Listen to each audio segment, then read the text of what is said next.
na pong magkaroon ng drug testing, ika nga, o pabor sila sa drug testing. Alam nyo mga kababayan, nakakatuwa ito.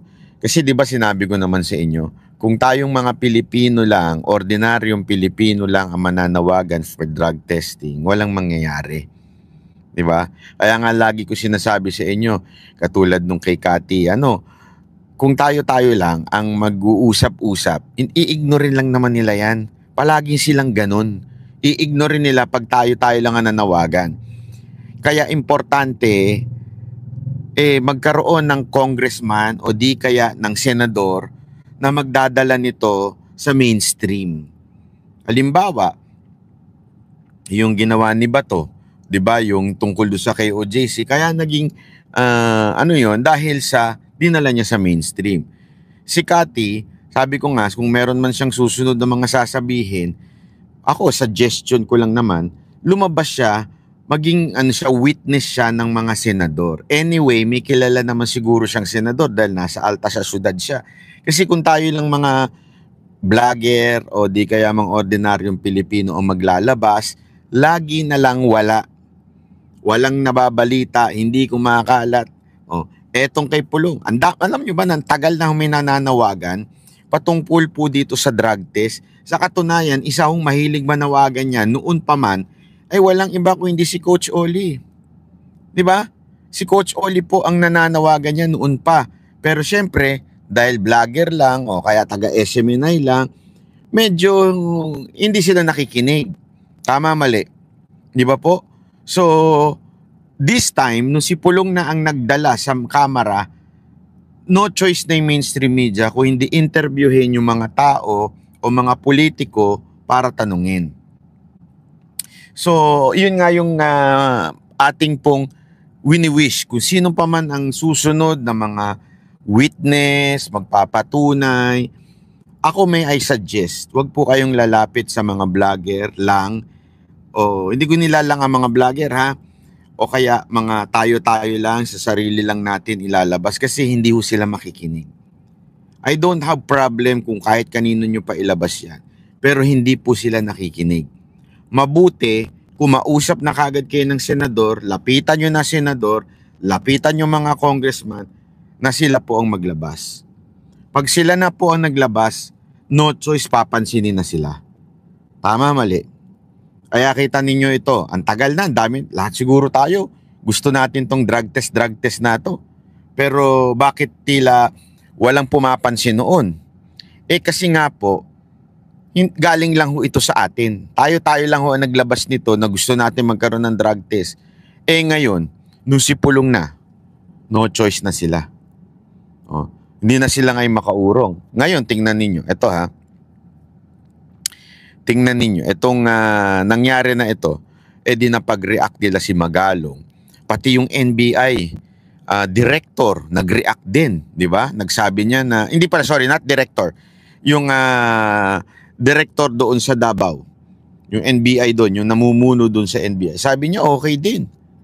Di ba? So maganda yung ganyan diskarte. Di ba? Battle cry na ni Oli yan dati pa. Oo nga, yun na nga kaya lang hindi napapansin.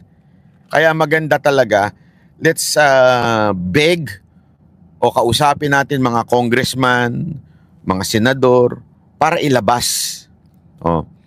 Eto na nga, etong meron lang akong gustong kasi merong nagsabi dito na bayaran daw o nasusuhulan daw yung director ng NBI. May papakita lang ako sa inyo ha. Sandali lang. Wait lang. Sandali lang po. May papakita po ako sa inyo wherein yung NBI na pinaparatangan nila ng nabayaran daw o nasa payroll daw. 'Di ba? Sino ba yung nagparatang noon? Walang iba kung hindi yung mga ensimada vlogger, mga tanso. Ano ang sabi? Pinagtanggol ba siya ng direktor na nila? Oo, pinagtanggol siya. Ito, si Jaime Santiago, yung NBI director. Ayan po. Ayan. Pinost po natin yan sa Facebook. Ano sabi niya dito? Sinasabi nila, particularly na si Arlene Stone. Ganda pala ng pang-apelido ni Arlene. Bato. Na hocus pocus. Sabi ni Arlene, iba pala. Yung Arlene pala yung ewan ko kung sino yan. Ensimada Tanso yan eh. Na hocus pocus lang daw yung aming raid. It is not actually a raid. Hindi siya actually raid. Nagsuserve ng warrant. Iba ang raid sa serve ng warrant. Akala nila nagloloko lang ang NBI pero we want the operation to be peaceful and ang instruction ko, okay? Ang instruction ko kay Director Albao, kung naandun si Pastor Kibuloy, if you can convince him to surrender peacefully, do it. Ayoko na may dadanak na dugo, ayoko na may masasaktan. Yung sinasabi niya na raid, na namamasyal lang doon, wala siya doon, hindi niya nalaman kung ano ang nangyayari. Director po to ng NBI. Ito ang professional. Sabi ko sa iyo, sensya na pero minsan talaga mas professional ang NBI. Diba? Ito, ang sagot niya. As much as possible, kumbinsihin niyo si Kibuloy, si Pastor Kibuloy, na sumuko na lang. Na wag nang na kung nakita nila daw. At ayaw niya magkakaroon ng danak ng dugo. Yun ang sinasabi ng NBI Director. Ibang-iba sa tono ni General Diwata. Diba? Napahiya kasi mga PNP kaya yan siraan nila. Oo nga eh. Napahiya ang PNP, particular na itong ano pangalan nitong si General Diwata, si Torre. Napahiya kasi siya. Kaya ayan, sinisiraan po etong NBI. Ano nangyari? Pahiya sila ngayon. Pinagbibintangan. Si Arlene Stone. Dapat kasuhan yan eh. Kasi alam mo, nakasulat yan sa fake news eh. Fake news. Pag ang fake news ay nakaka-disturb, hindi kaya nagkakaroon ng resultang hindi maganda, ayan po ay pwedeng kasuhan. Diba? Kasi fake news is a crime.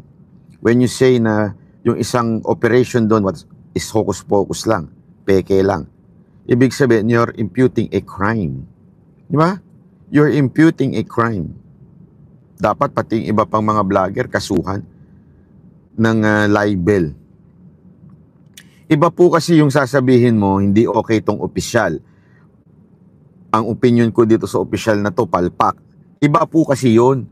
Iba po yun doon sa sabihin mo na yung opisyal na yung binayaran na nag-hocus-pocus lang pagdating po sa mga operation. Iba ho yun. Yun ay libelous. Sana sampahan ng NBI ng kaso yung mga ganyang vlogger kasi sinisiraan nila yung ahensya ng gobyerno. Natatawa nga ako eh. Natatawa ako. Ang sinisiraan nila mismo ay yung gobyernong kumakalinga sa kanila. Yung gobyernong nagbabayad sa kanila. Yun po ang sinisiraan nila. Hindi naman po taga SMNI o taga KOGC ang NBI. Bakit pati itong director ng NBI pinagtanggol niya yung tao niya? Kasi nga po, palpak po eh. Palpak po yung script nila. Palpak po yung kanilang script na bayaran o di kaya ay gawa-gawa lang yung pagsuserve ng warrant ng NBI. Diba? O, eto, merong makulit dito. A-attend po ba sa Congress si P. Duterte? Wala kang pakialam. Hindi mo na dapat pakialaman yun. Wala kang pakialam dun. Kung humihirit ka lang ng ganyan para mag-troll ka, pasensya na pero ang mga troll tanga, walang argumentong matino. At eto nga, merong nilabas. Actually, nalaman na po namin ng umaga to, kumakalat na po ito eh. Yung sa Supreme Court, kumakalat na po ito yung kaya lang nung nakita ko ito sa isang kaibigan ko, tinanong ko sa kanya, legit ba yan? Ko-confirm pa daw. Kasi sa wait lang nga.